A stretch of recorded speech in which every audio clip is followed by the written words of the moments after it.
அனைவருக்கும் என் அன்பான வணக்கம். ஜிட்டு கிருஷ்ணமூர்த்தி சொல்கிறார், நம்மளுக்கு எந்த மனிதனை பற்றியுமே தெரியாது. நம்மளுக்கு தெரிஞ்சதெல்லாம் அவனை பற்றிய நம்ம கருத்துக்கள் தான்.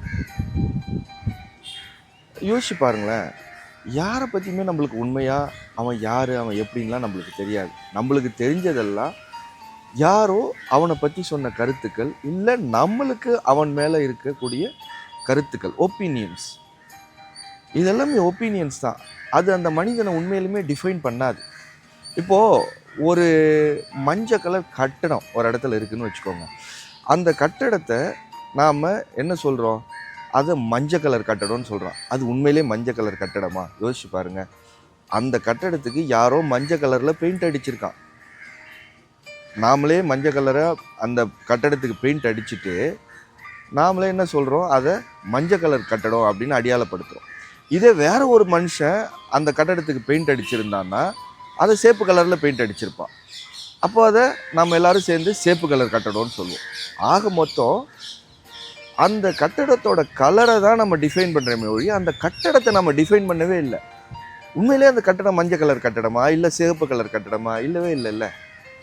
அந்த கட்டடத்துக்கு கலரே கிடையாது. அதுதான் அது அதோட ரியாலிட்டி.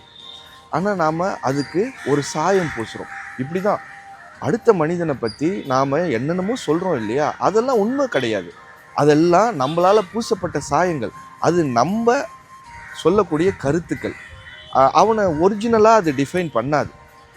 அதே போல தான் இப்போது ஒவ்வொரு மனிதனை பற்றியும் ஒவ்வொரு மனிதனுக்கு வேறு வேறு கருத்துக்கள் இருக்கும்.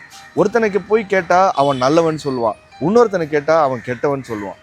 அப்படி தான் ஒரு கட்டடத்தை காட்டி இந்த கட்டடத்துக்கு பெயிண்ட் அடிக்க சொன்னால் நான் மஞ்சள் கலர் பெயிண்ட் அடிப்பேன், நீங்கள் சேப்பு கலர் பெயிண்ட் அடிப்பீங்க.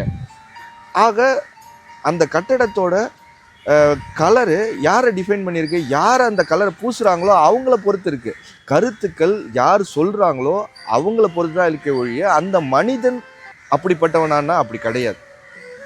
நிறைய நேரத்தில் நம்மளை பற்றி நாம் நினைக்கக்கூட கருத்துக்களே அந்த மாதிரி இருக்கிறது கிடையாது.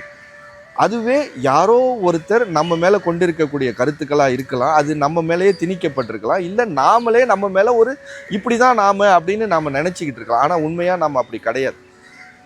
இனிமேல் யாரையுமே இப்படி தான் அவங்க அப்படி தான் அவங்கன்னு அடையாளப்படுத்துறதுக்கு நம்மளுக்கு எந்த உரிமையும் கிடையாது.